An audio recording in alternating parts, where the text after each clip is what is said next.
Sabi nga mga kababayan sa kasabihan, after the rains, and in fact hindi lang ordinary rains, heavy, very heavy rains.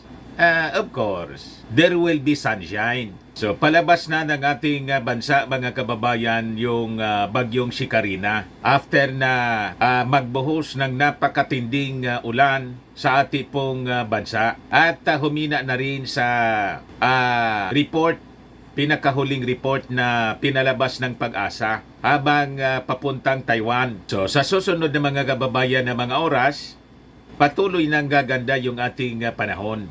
Nag-recede na rin po yung matinding pagbaha sa Metro Manila. And sa mga susunod na oras, si Karina ay lalabas na po sa ating Philippine Area of Responsibility. Pero nauna na po si designated survivor. Sa kasagsagan ng bagyong si Karina, kasagsagan ng baha, nauna na siya pong lumabas sa Philippine Area of Responsibility.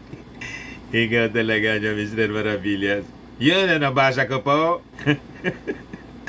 Nag-viral po sa social media. Nauna pa si Inday. Talagang pinanindigan. Mga kababayan yung kanyang self-appointed, designated survivor na ginawa. Nagpakalayo-layo.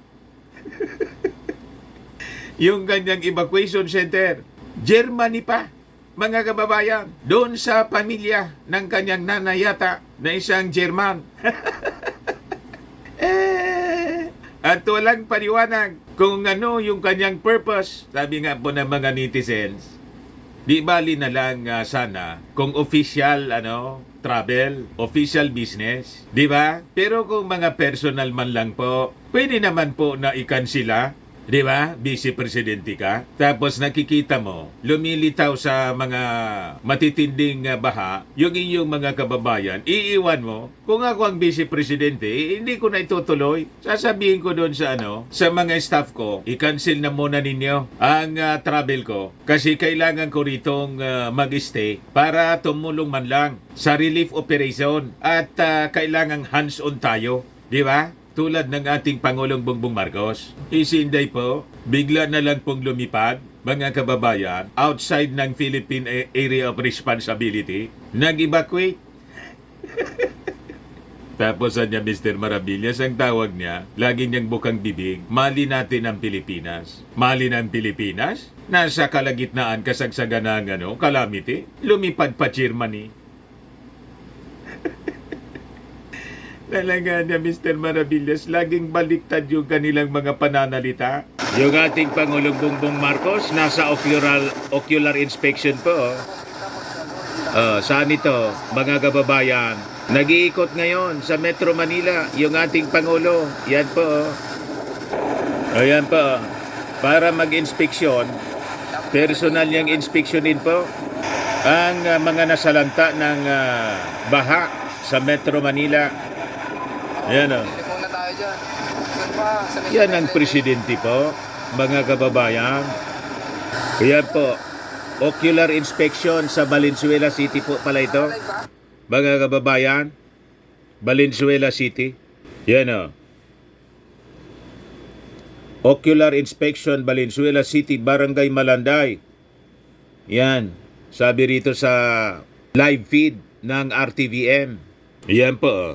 Sabi diyan, magdadala rin yung ating Pangulo ng assistant sa mga families sa Malanday National High School, naka-house doon, nag-evacuate. Currently houses 352 families. An estimated 1,629 individuals. Yan po yung ating Pangulo. Gusto niya mismo, personal makita. Tumungtong na si sir.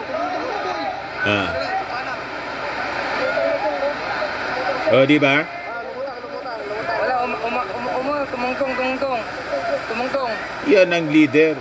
Never itong nagawa, mga kababayan, ng dating Pangulong Digong na immediately po nag-iikot ng ganito. Bakit naman anya Mr. Maravillas? Laging may comparison. Sila yung nagsimula ng comparison.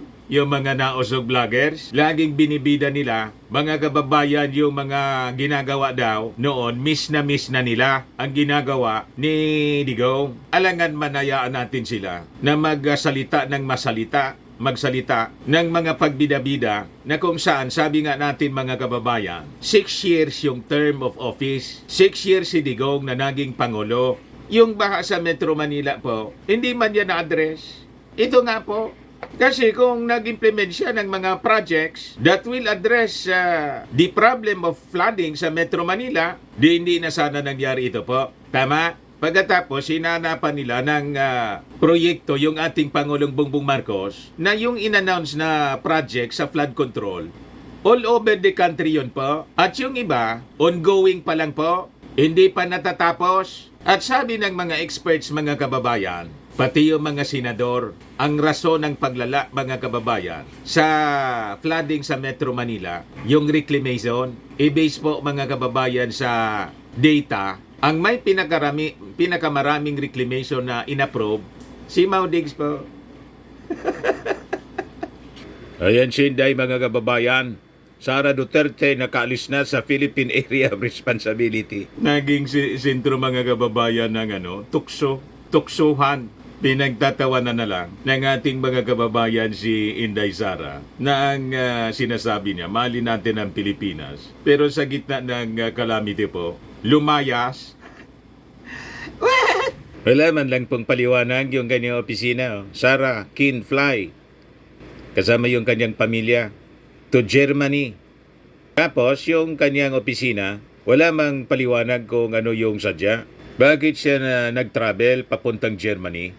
As news spread of Vice President Sara Duterte's trip, netizens mostly posted comments on social media wondering why she had to leave the country amid a calamity which onwards caused the worst flooding so far this year in Metro Manila in other parts of Luzon. Tapos ituturo yung ating Pangulong Bongbong Marcos na nagyabang daw, mga kababayan, sabi ng mga nausog, nagyabang ng kanyang mga programa sa flood control. Pagkatapos biglang nalubog sa baha po yung Metro Manila. Yan ang pinagsasabi nila. Yung cause po, sabi ng mga senador ng flooding, yung reclamation na ang may maraming reclamation pong ginawa during the time ng kanyang tatay ni dating Pangulong Digong. But anyway, yung response ng ating gobyerno mga kababayan sa baha, sabi ng ating Pangulo, maganda naman anya. And this time nga, nasa ocular inspection siya, yung pinakita natin kanina. So sabi rito, maganda naman ang response natin so far.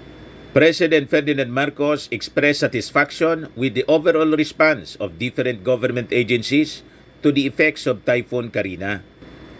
Following the situation of briefing ng NDRRMC, Marcos noted that only minimal instructions were necessary due to the adequate response thus far. So sabi niya, so konti lang naman ang instruction na binigay ko sa grupo dahil maganda naman ang response natin so far. Sinabihan ko sila na mag-focus lang ng mabuti doon sa mga areas na hanggang ngayon ay hindi pa natin na ipapasok. So yun ang after natin. So yun ang after. Yun ang magiging next na priority na gagawin ng DSWD. Pati siyempre public works because kung yung mga daan ay na-landslide, kailangan magtulungan sila ng LGU para i-clear yung daan. Kaya nagsasagawa mga kababayan ng ocular inspection ngayon. Yung ating Pangulong Bongbong Marcos, i-assess mo na siyempre. So nasa phase na tayo ng assessment.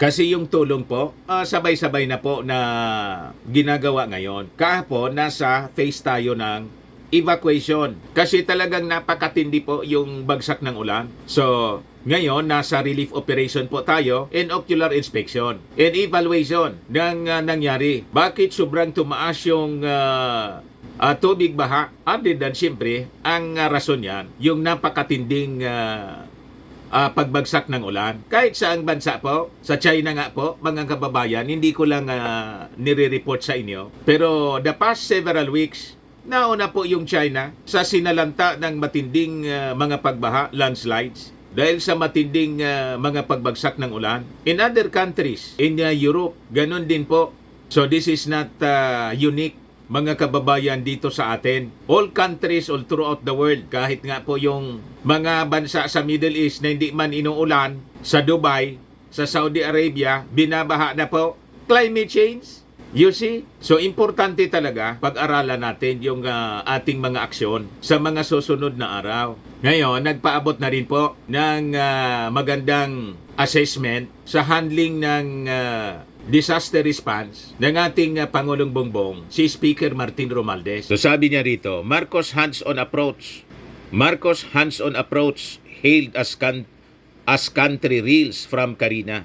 House Speaker Martin Romualdez could not help but give props to President Marcos for his hands-on approach to tackling the challenges caused by Typhoon Karina. Sabi po ng Speaker, the President's hands-on approach anya highlights the administration's commitment to disaster response and resilience, ensuring that no Filipino is left behind in times of crisis. The House leader noted that Marcos personally went to the Office of the National Disaster Risk Reduction and Management Council to monitor the typhoon-affected areas and coordinate efforts to provide timely and effective relief. Yan po ang leader, hands-on talaga. Si Inday po, biglang lumipad papuntang Germany. Pati si Ruy na Guanzon, mga kababayan, na pariak sa X. Sabi ni Guanzon, palabas na daw ang typhoon from the Philippines to Germany na.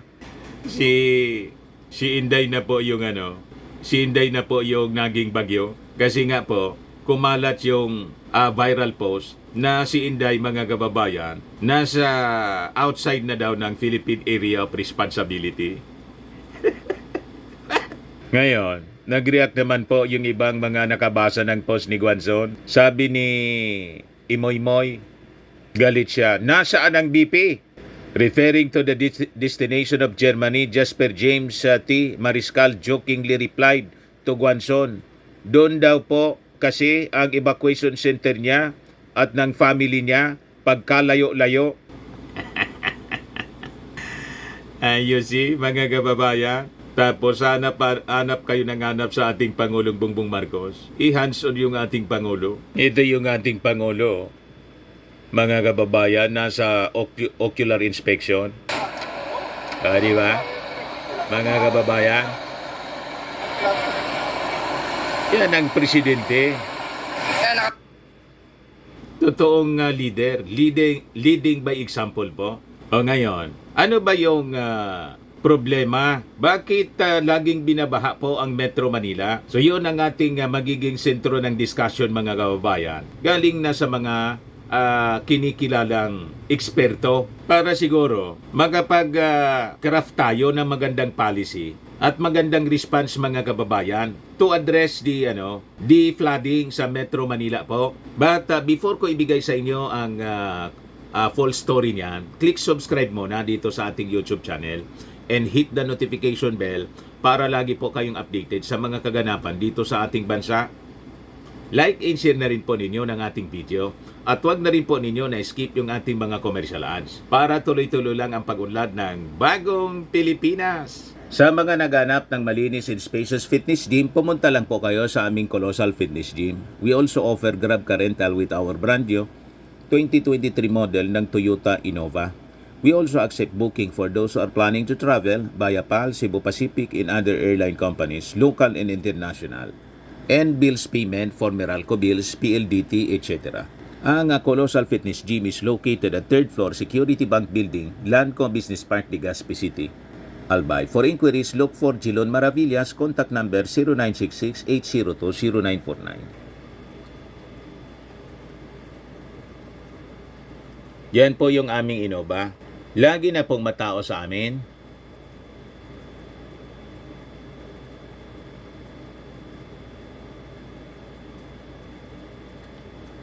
Ito yung mga bago naming clients.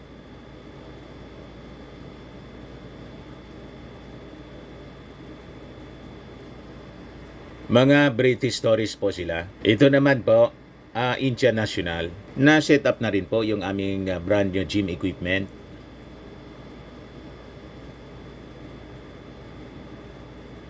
May treadmill na rin po kami. Ito naman po, mga kababayan, yung bago naming product ay Glow Serum. Galing po nga South Korea. Whitening po siya. Tingnan inyo ang epekto sa aking anak na architect entrepreneur. Sa mga inquiries ninyo, dumiretso na lang kayo sa kanyang messenger, Riz Maravillas. Ito naman po, Firmax Framing and Lifting Cream. Pinapahid po sa mga pulses and affected area. Mainam po sa paninigas na mga kaso-kasuan, pati sa mga pains. Ito naman po, Automax Radiant Serum. Sa mukha naman yung application, anti-aging po siya. You will look 10 years younger than your age. Sa mga cancer patients naman po, baka lang gusto ninyo itong itry. Ning sa Red Mix Fruit Drink, hindi man po siya gamot, food supplement siya. Kaya lang, gawa siya mga kababayan sa goji berry. Yung goji berry may anti-cancer properties. O ngayon, yung mga inquiries ninyo, dumiretso na lang kayo sa aming messenger sa Facebook para masagot namin agad. Ayos pa? Ayos na ayosan niya, Mr. Maravillas. So, pag-usapan natin mga kababayan, bakit ba laging binabaha ang Metro Manila? Ano nga ba yung problema? Ito yung galing sa eksperto. Ayan o. May 10 rason mga kababayan kung bakit laging binabaha ang Metro Manila. Sabi yan ni Paulo Alcaracen. Sino naman ito, mga kababayan? Isa po siyang landscape architect. So, alam niya, parang si Palafox mga kababayan, magaling sa urban design. Talagang pinag-aralan nila. Yun ang kanilang profesyon. Yun ang kanilang expertise. At base sa kanilang mga pag-aaral, mga kababayan, ito yung na-identify nila na rason kung bakit laging nagbabaha po sa Metro Manila. Una, siyempre, dahil sa malakas na ulan. Di ba? Pag konti yung ulan, wala mang baha, mga kababayan. Pag matindi yung pag-uulan, siyempre babaha. Lalo yung design ng landscape, mga kababayan. Mali-mali. Dyan sa Metro Manila, sinemento na lahat. Wala na maaros, mga kababayan, open space para ma-absorb yung tubig ulan. Sinemento na ninyo lahat. Saan pa dadalo yung tubig? Ay, dadalo yung tubig. Saan pa ma-absorb yung tubig? Di ba? Lahat na sinimento. Asa pa kayo na hindi kayo babahain. Hindi ninyo pinag-aralan ng mabuti. Kailangan po, kahit may mga infrastruktura tayo na ginagawa, huwag ninyong ubusin na simintuhin. Dapat may mga open space na kalupaan para ma-absorb yung tubig pag bumagsak yung ulan. Kung lahat siminto, paano yan ma-absorb? Pailalim. Di ba? Kaya ang takbo niyan sa mga bahay ninyo, yung mga kanal pa naman po, ang liliit. Unang-una, yung mga areas dyan sa Metro Manila, nireclaim, dating dagat. So, bumabalik mga kababayan, yung tubig dagat, nilalamo ng dagat kasi yung dagat, ginawa ninyong kalupaan. Di ba? Kaya nga, dapat tigilan na yung reclamation. May mga reclamation na maayos din na naman mga kababayan, pero dapat tama yung design. Hindi man tayo against totally sa reclamation. Kasi may mga panahon ni dating Pangulong Ferdinand Edwin Marcos, di ba? Diyan sa CCP Complex, reclaim area yan po, PICC. Kaya lang sana, dinesign ng maayos, naging matindi po yung urbanization, rapid urbanization. Hindi pinag-aralang mabuti. Siniminto lahat eh. At yung kanal, ang liliit. Lakian nyo ang kanal. Dapat ang kanal kasing laki ng mga kalsada sa EDSA. Ang buong kalsada ng EDSA dapat sa ilalim, kanal. Di ba? Pangalawa, sabi dito, it floods because of population in urbanization. Kasasabi ko pa lang. Di ba? Dumami, nagsiksika na ng todo. Rapid urbanization. Pagsiksika ng todo, pati yung mga sapa, ginawa ng bahay. Butit may clearing operations. Nilinis na yung Pasig River at may project dyan yung ating Pangulong Bongbong Marcos. Yung Esplanade. Di ba? So maganda yung mga ginagawa. Kaya lang, siyempre, dapat tuloy-tuloy. Pati yung paglilinis, yung disiplina. Sabi ng dating Pangulong Ferdinand Edwin Marcos, yung tatay ng ating Pangulong Bongbong, sa ikauunlad ng bayan, disiplina ang kailangan. Kaya kailangan may adapt natin yung bagong Pilipinas mindset. Yung pagkanta pa lang po ng bagong Pilipinas hymn at pledge, ayaw na ninyo. May kontra agad. Paano tayo niyan aasenso? Di ba? Sabi nga ng ating Pangulong Bongbong sa launching ng Bagong Pilipinas, ma-achieve natin yon sa pamamagitan ng pagbabago, yung progress ng ating bansa, ng ating bayan, pagbabago sa ating sarili mismo. Yung small contribution natin, yung maglinis ka lang ng bakuran mo at avoid throwing garbage sa kung saan-saan ay malaki ng contribution sa Bagong Pilipinas. Ayaw nyo man, pag-awit nga lang ng Bagong Pilipinas, ayaw nyo na, paano tayo niyan aasenso? Tama po? Tapos isisihin ninyo yung ating Pangulong Bongbong Marcos. Ayaw man ninyo makiisa. Ano pa? It floods because the rain comes down from denuded uplands. Kinalbo na yung ating mga kabundukan, so mabilis po yung pagdaloy ng tubig galing sa kabundukan at landslides diretso sa mga river banks. Kasama doon mga kababayan, yung mga lupa na naglandslide po. So umapaw yung mga ilog po. Silted siya. Mabilis siyang yung siltation po naging mabilis. So aapaw talaga po sa mga lungsod. Kaya nga po yung mga projects na ini-implement ng ating Pangulong Bongbong Marcos dyan sa Central Luzon, nagko-construct siya ng catch basin po ng mga tubig baha galing sa mga kabundukan. Ayun, kinontra pa ng sinagot-sagot pa ng isang babaeng congressman yung ating Pangulong Bongbong Marcos sa first year niya in office. Naalala ninyo yon? Sabi ng ating Pangulo, ito dapat nating gawin. Long-term solusyon. Tapos, yung mga catch basin pa, yung tubig doon magagamit pa sa irigasyon. Makisama kasi kayo sa paghanap ng solusyon. Hindi yung kontra kayo ng kontra, wala man kayong contribution. Lalo yung past administration. Hindi nga ninyo nasolusyonan sa 6 years. 2 years, hinahanapan ninyo ng solusyon yung ating Pangulong Bongbong. Kung hindi kayo mga bugok, anong tawag sa inyo? Ano daw? Number 4, Metro Manila is not only low but it is a sinking city.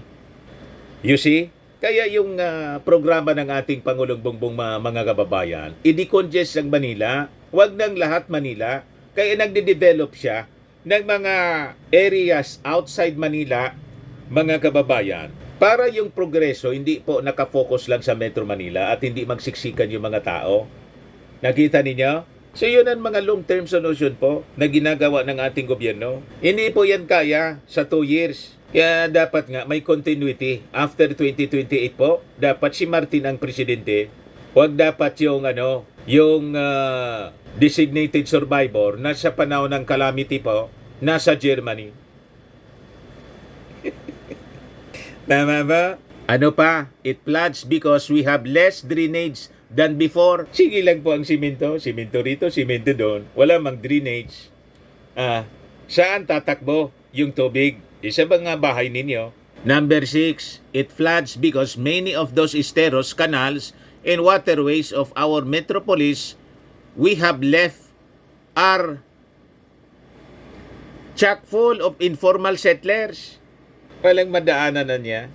Mga bahay na, tinitira ng mga mahirap. Kaya po, ang programa ng ating Pangulong Bongbong Marcos ay gawan sila ng mga condo units, pabahay, condominium po, para maalis sila doon sa mga estero. At hindi yun magagawa in just 2 years, mga kababayan. Dapat tuloy-tuloy ito. Ayan o. Number 7, it floods because the main flood control system is started in the year 70s. Panahon ng tatay ng ating Pangulong Bongbong was never completed. The Manggahan floodway was only one half of the picture. It was meant to channel floodwater into Laguna Bay.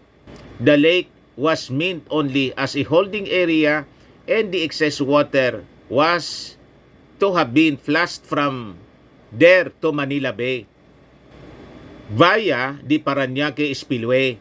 That spillway niya was never built. To build it now would cost trillions, and urban sprawl has seen its path covered with more millions of people and thousands of structures. Kita ninyo kung kaninong kasalanan pa? So yung mga sumunod na administrasyon. Kasi tinanggal yung tatay ng ating Pangulong Bongbong Marcos na isa pong builder. to make over yung pro-China. Sikorikong mga kababayan na Chinese, the rest is history, mga kababayan. Tapos gusto ninyong pasolusyonan sa ating Pangulong Bongbong Marcos in just 2 years. Anong ginawa ng mga previous administrations? Wala. You see? Dapat yung ating Pangulong Bongbong Marcos po, another 20 years po. Para solusyonan po ito ng mga problema. Hindi nagawa for 30 years. 3 decades yung lumipas po. Hindi na ipinagpatuloy yung ginawa ng matandang Marcos. Ang nagsabi niyan mga kababayan na hindi na ikinontinyo, expert po, isang architect sa landscape. Ano pa? Pangwalo, it floods because what little left of our drains in flood control infrastructure is ill-maintained. Hindi mini-maintain po ng maayos. Ano pa? Number 9, it floods because urban development is unplanned and unfettered. Tira lang sila ng tira po. Hindi pinag-iisipan. Walang maayos na plano. Kita ninyo? Tingnan ninyo yung mga magagandang lungsod sa buong mundo na napagplanuhan pong maayos. Walang ganitong problema. Pang-sampo po, sabi niya, the final reason it floods in this short list, and there are many other reasons, anya, is politics. Metro Manila is made up of 16 cities in one town, Pateros. Floods do not respect political boundaries, anya, and will flow from one city to the next, yet we continue to address flooding as well as all of other urban problems within the confines of individual LGUs. Is that it does not make sense, anya? Sabi po ni landscape architect Paulo Alcaracen. Politics, anya, also conspires to keep informal settlers where they are because they represent votes. Yan ang masama doon, mga kababayan. Kaya bawas-bawasan natin yung sobrang politika. Isipin naman natin yung general welfare ng ating mga kababayan. Nasobran tayo sa politika po. So alam na natin, mga kababayan, ito yung dapat na pag-isipan na mabuti. And I think yung mga eksperto na nasa paligid ng ating Pangulong Bongbong Marcos ay nakita na rin po ito. Ang kailangan lang po, mga kababayan, bigyan natin ng enough time yung ating Pangulo na ma-implement po yung mga flood control projects in full without disruptions po. Lalo na po yung problema sa reclamation na naging dahilan para mabara po yung lagusan ng tubig. At sabi nga po natin, para doon sa mga turo ng turo, ang dapat na ituro ninyo, kasi ang tinuturo ninyo, yung ating Pangulong Bongbong, ang nag-approve po ng napakaraming reclamation po, si Digong. Naintindihan na ninyo na usog at karamihan sa mga binigyan ng award, mga barkada ng Chinese. Okay pa, huwag kami mga nausog, yung mga gawain ninyo, yung consequences ng mga masasamang ginawa ni Digong, ituturo ninyo sa ating Pangulong Bongbong.